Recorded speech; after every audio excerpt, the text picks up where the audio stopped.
This is the Mia, my favorite car here at the Lane Motor Museum. It has sliding doors, 3 seats, a central driving position, it's electric, and it's French. But has it been dethroned by a newcomer to the Lane Motor Museum? C'est mon meilleur ami, eh? C'est une voiture. This video is sponsored by Factor, ready-to-heat meals delivered straight to your door. Whether you're too busy to prepare a meal, out in the wilderness exploring, or would just like to get less takeout, Factor has you covered. Meals are delivered conveniently straight to your door in a chilled box. Preparing your Factor meal is as easy as choosing your meal, in my case green pepper and beef casserole, slide off the cover, stab it a couple times to vent, and then pop it in the microwave for 2 minutes, right after you readjust the plate because you've been driving over rocks with your microwave. That part is optional. Okay, now pop it in the microwave for 2 minutes.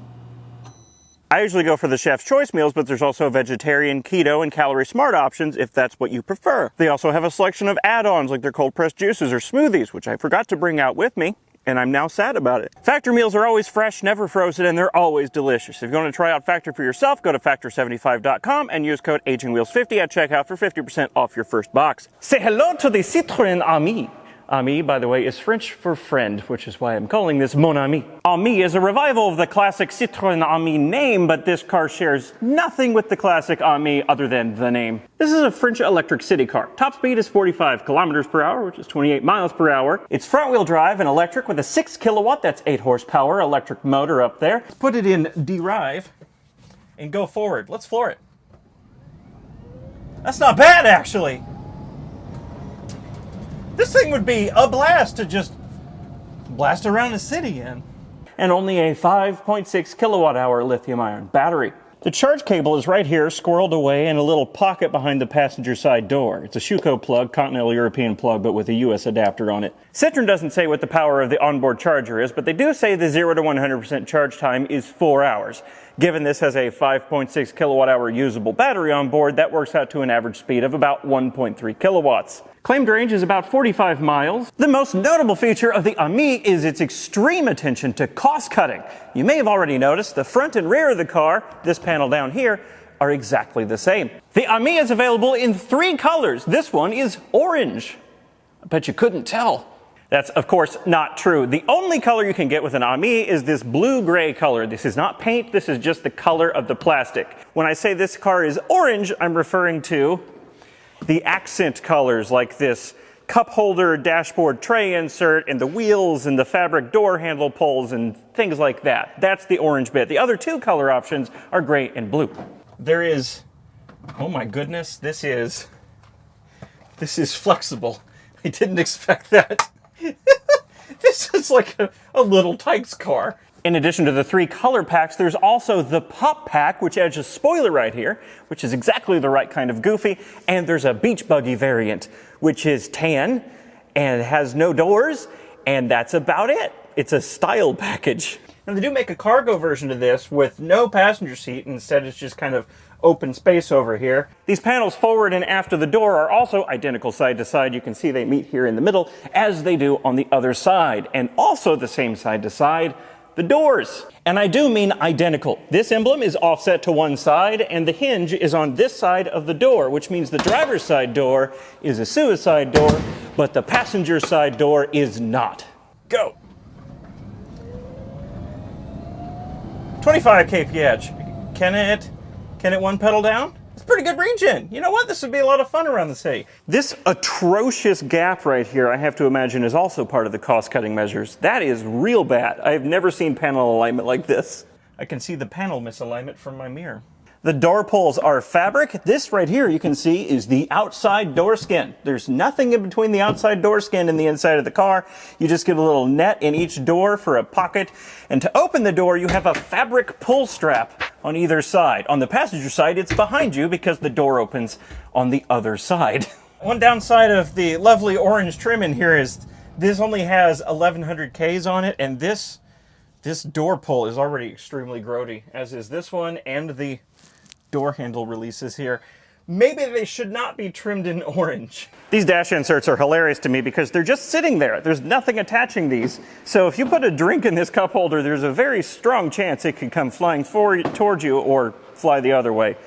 Nothing securing those down. And this is not a cup holder. This is where the Ami Bluetooth speaker would set if I had it. Let's try out the turning circle. Oh my goodness. Oh my God, this is the tightest turning circle I've ever experienced. Holy crap. Whee! Rather disappointingly, one thing that is different front to back is the canopy, the area with all the windows in it. Very obviously different front to back, and this is not a hatchback. It does kind of look like it, but it's not. When I first saw these two indentations on the roof here, I thought, oh, that's where the hatch hinges go. But no, this does not have a hatch, and those are just stylistic elements. There's nothing underneath them. You can see the bottom side of those very clearly from the inside, and there's nothing on the underside. I mean, it's quite spacious and airy in here. I mean, having a glass sunroof on a car, especially this cheap, helps a lot. It is weird to see on such a modern car the exposed structure in here. There's no interior panels from about here up. Down here we have a symbol embossed in the plastic that indicates that's where you put your suitcase, which is funny because I thought that's where the passenger was supposed to put their feet. You have the floor mats trimmed in l'orange. These seats are incredibly uncomfortable. They are bits of hard plastic bathtub with some cushions stuck onto them that are very, very thin and hard. Inside the Ami, let's go over the controls, of which there are not very many. There's the steering wheel in front of me, which is of course not power assisted. I don't believe the brakes are power assisted either, although they are discs in the front. There are 3 switches exactly over here in this little center pod here. Very obvious relay click, and that is the windshield defroster. Turn that off. Fan, which is the same noise.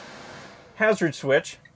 And that is the end of the controls up here. There is no HVAC in this car. I believe the fan may be outside ventilation, or maybe it just blows air out of the central window vent. The defroster is a heater, but only for the window. Windows open like an old 2CV. There's a very small screen in front of me that gives me all of the information on the car. There's no trip meter, from what I can tell. There's just an odometer, a speedometer, and a battery state of charge indicator, and what I presume is the projected range. There is a blinker stalk. It just has blinker and wiper on it, and on the end of the stalk, the button is for the horn. Here's the wiper.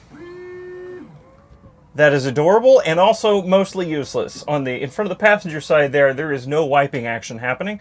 There's a handbrake lever in between the seats, and then the drive selector switches on the left side of the driver's seat. Drive, neutral, and reverse. There are 2 pedals, and that's the end of the controls of the car. Now, did you notice something missing? Because I didn't until much later. There's no way to turn off the headlights. They come on with the ignition switch, which I will now demonstrate, and there's no way to turn them off. They are permanently on with the ignition switch, and on top of that, there's no bright or dim. It's just on or off. I feel like I'm a lot closer to the rear window than I am the front window, and the roll cage is in here, visible to me. Right here is a place to put your phone, I think, is what it's supposed to be. How? Your phone is not going to stay there. I thought this was a place to put your phone. Nothing is going to... Production of this thing started in 2020, and that's the year this one was built as well. And you might wonder, who is this for? Well, in France, this is classified as a quadricycle and can be driven by certain groups of people without a license. It's also sold in the UK and other European markets, and I'm hopeful that Citroën will bring this to the US as a neighborhood electric vehicle. Although I'm probably going to be disappointed if I hope on that too much. The Ami is the loudest, quiet car I've ever been in. There is no sound insulation. I can see the outside of the door panel from the inside of the car, as well as this upper body structure. I can see the outside of it from the inside of the car. No sound deadening, quite echoey, very loud in here. There's not much to talk about with the Ami. It's so basic, it's so simple, but also it's so characterful and it's so much fun. It's just a shame I can't really drive it out on the street. Squirt on the pedal. I really wish this was street legal here in the US. I would love to take this out and battle traffic in it. Although here in Nashville, I would probably die very quickly. With all this cost cutting, how much does it cost?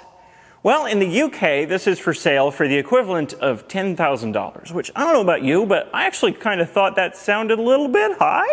I was expecting more like 6 or 8,000, not 10,000, which is not expensive, but there's not a lot here. For the UK market, it is not available in right-hand drive, which makes perfect sense. They made the doors exactly the same on the other side. They're not going to go to the expense of moving the wheel over here and then changing the windshield wiper and all that other stuff.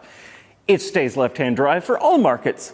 So, the big question, I like this Ami a lot, but has it dethroned the Mia as my new favorite car here at the Lane Motor Museum in Nashville, Tennessee? Well, it's close, but no, because the Mia is the answer to the question, what if the McLaren F1 were a French electric taxi? And how do you beat that? I just wish I could drive this out on the street. If I could, I'd be the happiest boy on the planet. Because look at it, it's so much fun. And that's your brief look at my new friend, Je suis amoureux. And thanks to the Lane Motor Museum here in Nashville, Tennessee for letting me come have a look at this thing and drive it around their parking lot. It's a joy as always. This is my spiritual home. Speaking of interesting French cars, another car they have at the Lane Motor Museum is this! The Hobby Car Passport. Look at these doors! Yeah, the Citroën BX, that's cool too, but look at this!